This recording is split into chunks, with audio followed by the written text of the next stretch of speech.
Shortcuts का प्रयोग हम किसी निश्चित कार्य को करने के लिए करते हैं। जैसे न्यू फाइल अगर हमें चाहिए तो Ctrl+N प्रेस करते हैं, ठीक है। न्यू के लिए Ctrl+N, इससे क्या होगा, एक न्यू फाइल जनरेट होगी। इसके बाद ओपन अगर करना है Ctrl+N करेंगे, क्या करेंगे, ओ करेंगे।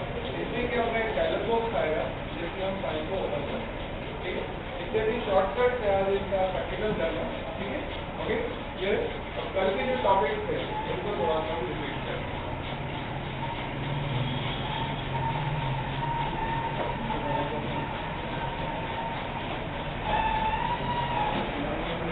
कल हमने पढ़ा था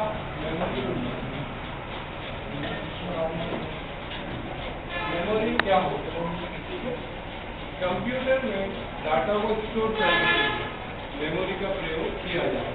और मेमोरी दो प्रकार की होती है, एक होती है टेम्परेरी मेमोरी और दूसरी होती है परमानेंट मेमोरी। जब टेम्परेरी मेमोरी में डाटा केवल अस्थायी तौर पर सेव होता है, अर्थात कंप्यूटर जब तक बंद नहीं होता डाटा स्टोर रहता है, और जैसे ही कंप्यूटर ऑफ होता है कंप्यूटर का डाटा प्रिंट करता है, यानी कि first storage device temporary memory.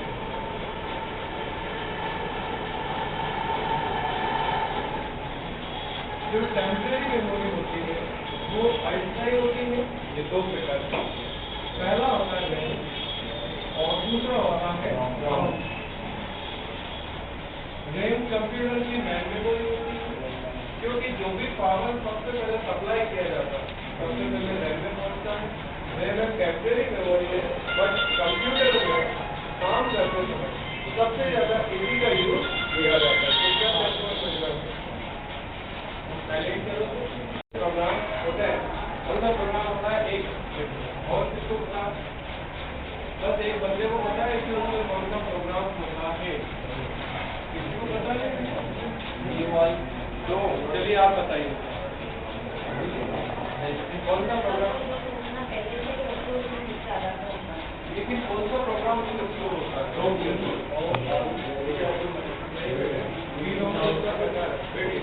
आप बताइए कौन सा प्रोग्राम,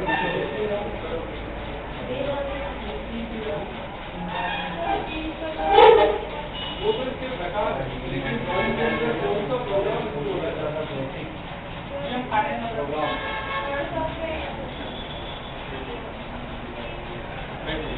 आप बताइए।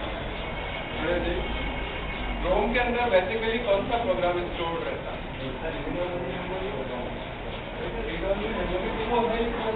प्रोग्राम तो आप बताओ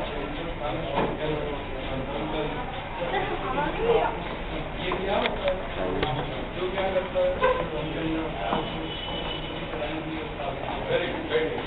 देखिए एक क्वालिटी आपके अंदर होना चाहिए कि जो प्रोग्राम हम पूछ क्या, ठीक है। वेरी इंपॉर्टेंट चीज पूछ रहा हूँ कि रैम तो होती है टेम्परेरी मेमोरी जिसमें कोई प्रोग्राम स्टोर नहीं होता, और रैम के अंदर जो प्रोग्राम होते हैं वो कंप्यूटर में परमानेंटली सेव करने के लिए हार्ड डिस्क का प्रयोग हम कर सकते हैं। जैसे हम जैसे सेव कमांड को चलाते हैं कंप्यूटर की जो रैम मेमोरी का डाटा होता है वो हार्ड डिस्क में चला जाता है, ठीक है। तो कंप्यूटर के टेम्परेरी एरिया में केवल टेम्परेरी फाइल्स होगी। अब जो रैम होती है वो मेन मेमोरी, लेकिन रोम का यूज क्या, जब रैम अगर सारा काम कर सकती है तो फिर रोम का यूज क्या, क्योंकि कंप्यूटर को चलाने के लिए निश्चित तौर पर कुछ इंफॉर्मेशन की आवश्यकता होती है, कुछ प्रोग्राम्स की रिक्वायरमेंट होती है, और वो प्रोग्राम सेव रहता है रोम के अंदर, और वो प्रोग्राम कौन सा है, BIOS प्रोग्राम।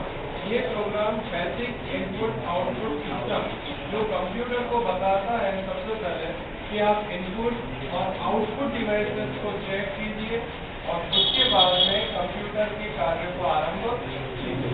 जब ये प्रोग्राम एग्जीक्यूट होता है, क्रियान्वित होता है, तो उस प्रोसेस को कहा जाता है बूटिंग प्रोसेस। अब कंप्यूटर स्टार्ट करते हैं, कुछ लाइनिंग चलती है विंडोज लिखा करके, ठीक है, कुछ वेट करना पड़ता है। उसका मतलब ये कि कंप्यूटर के अंदर BIOS प्रोग्राम एग्जीक्यूट हो रहा है, क्रियान्वित हो रहा है, जो कि रोम के अंदर स्टोर रहता है, ठीक है। और ये जब एग्जीक्यूट होता है तो उस प्रक्रिया को कहा जाता है बूटिंग प्रोसेस। बूटिंग का मतलब कंप्यूटर को स्टार्ट करना। अगर ये प्रोग्राम कंप्यूटर में ना हो तो कंप्यूटर चलेगा नहीं, ठीक है। ये कंप्लीट हुआ। तो रैम के प्रकार दो, पहला डायनेमिक रेंज, दूसरा होता है स्टैटिक। डायनेमिक रेंज को बार बार रिप्लेस करना पड़ता है, इससे इसकी कैपेसिटी या परफॉर्मेंस थोड़ा कम होता है और वर्किंग जो करते समय इसमें प्रॉब्लम आती है। दूसरा आता है इसका स्टैटिक रेंज।